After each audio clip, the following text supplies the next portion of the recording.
Perkenalkan, nama saya Kalinda Sukma dari kelas 11 MIPA 2, nomor absen 22. Perkenalkan, nama saya Laura Junito Florencia dari kelas 11 MIPA 1, nomor absen 19. Perkenalkan, nama saya Rosalina dari 11 IPS 2.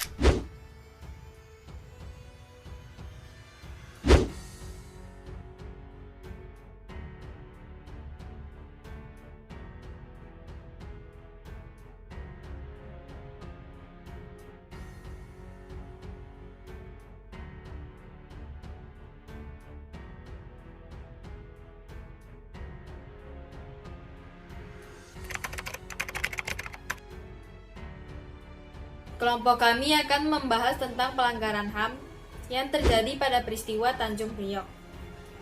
Peristiwa Tanjung Priok adalah kerusuhan yang melibatkan tentara dan warga di Tanjung Priok, Jakarta Utara. Peristiwa ini terjadi pada tanggal 12 September 1984. Kerusuhan ini merupakan salah satu kerusuhan besar dan pelanggaran HAM berat yang terjadi pada masa Orde Baru. Tragedi Tanjung Priok dihujani aksi penembakan yang menyebabkan 24 orang tewas dan 55 orang luka-luka.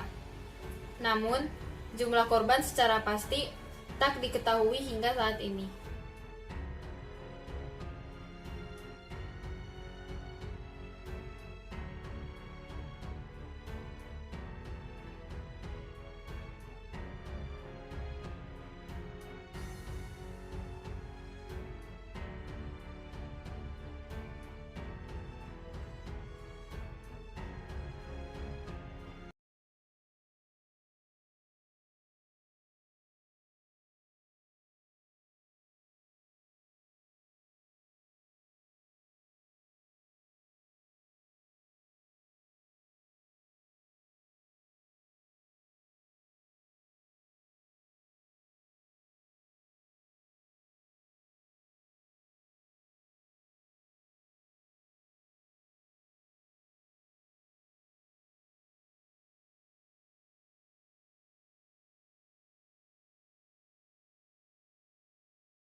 Selanjutnya, penyelenggaraan hak asasi manusia atau disebut HAM berat yang terjadi di era totalitarisme Orde Baru.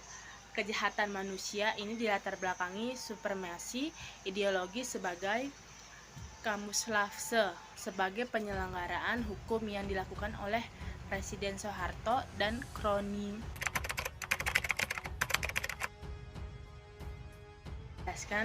tangkapan dari pemerintah dan hukum terhadap peristiwa Tanjung Priok tahun 1984.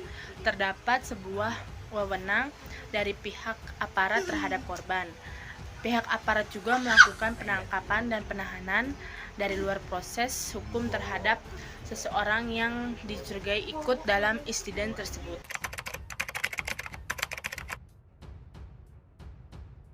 Kasus ini berkaitan dengan Matius 22 ayat 37 sampai 40. Dalam ayat ini dapat dengan jelas menggambarkan tentang seorang Farisi yang menanyakan pertanyaan kepada Tuhan Yesus mengenai hukum apa yang paling utama. Tentunya jika kita pikirkan secara logika manusia, Tuhan akan menjawab, hukum yang dapat menguntungkan diri sendiri. Namun hal itu tidaklah dikatakan oleh Tuhan. Tuhan memberitahukan kepada kita secara tidak langsung mengenai dua hukum utama yang harus selalu dipelihara oleh manusia, yakni satu, Tuhan ingin kita mengasihi Allah dengan segenap hati dan jiwa kita, dan yang kedua adalah kita sebagai manusia haruslah mengasihi sama manusia lainnya sebagaimana kita mengasihi diri kita sendiri. Penyebab pelanggaran HAM seperti intoleransi dapat mengancam stabilitas nasional. Sikap tidak toleransi pada suatu ras, suku, dan agama berisiko mengakibatkan pelanggaran HAM seperti diskriminasi hingga pelanggaran HAM berat.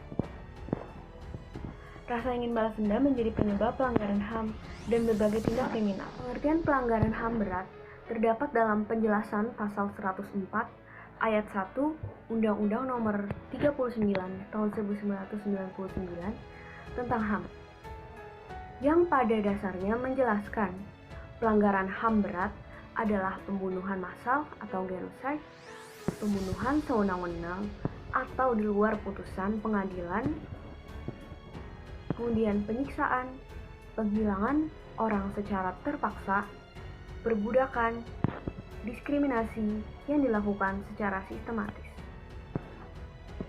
Pelanggaran HAM berat yang diatur dalam UU Nomor 26 Tahun 2000 adalah kejahatan, genosida, dan kejahatan terhadap kemanusiaan.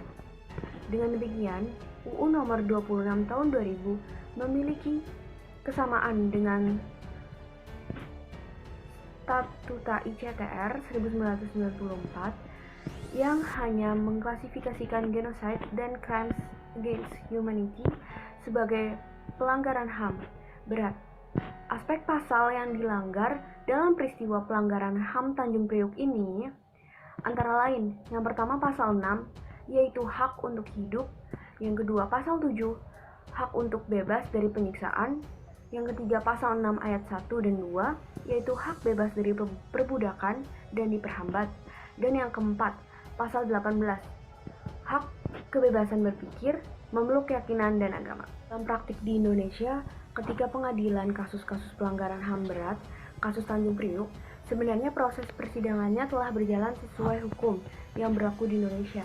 Artinya dasar hukum mengadili kasus tersebut adalah UU Nomor 26 Tahun 2000 dan UU Nomor 39 Tahun 1999. Kasus Tanjung Priok tahun 1984 pada saat itu terjadi dalam keadaan darurat. Secara de facto adalah sangat bertentangan dengan prinsip hukum ketatanegaraan, baik nasional dan internasional. Sehingga tindakan pemerintah Orba ketika itu dapat dikualifikasi sebagai peraturan yang melanggar hukum. Putusan pelanggaran HAM berat dengan dibebaskannya terdakwa kasus pelanggaran HAM oleh Pengadilan HAM Indonesia memunculkan kekecewaan masyarakat Indonesia maupun internasional. Dan menurut pendapat saya, di sini pemerintah Indonesia terkesan tidak mampu mempertahankan integritasnya untuk menyelesaikan kasus pelanggaran HAM yang terjadi selama ini.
Tanggapan saya yaitu, penyebab pelanggaran HAM seperti intoleransi dapat mengancam stabilitas nasional. Sikap tidak toleransi pada suatu ras, suku, dan agama tertentu berisiko mengakibatkan pelanggaran HAM seperti diskriminasi hingga pelanggaran HAM berat. Rasa ingin balas dendam menjadi penyebab pelanggaran HAM dan berbagai tindakan kriminal. Pendapat dari saya terjadi dari peristiwa Tanjung Priok itu adalah termasuk penyelenggaraan hak asasi manusia yang sangat buruk, karena mereka tidak seharusnya melakukan terlalu mudah untuk diprovokasi oleh hal yang tidak sebenarnya terjadi. Seperti yang sudah kita ketahui, peristiwa Tanjung Priok adalah salah satu dari banyaknya pelanggaran HAM berat yang sudah terjadi di negara kita, negara Indonesia. Kita sebagai umat Allah dan sebagai warga negara Indonesia, sebaiknya dan seharusnya mengetahui betul tentang apa itu hak asasi manusia.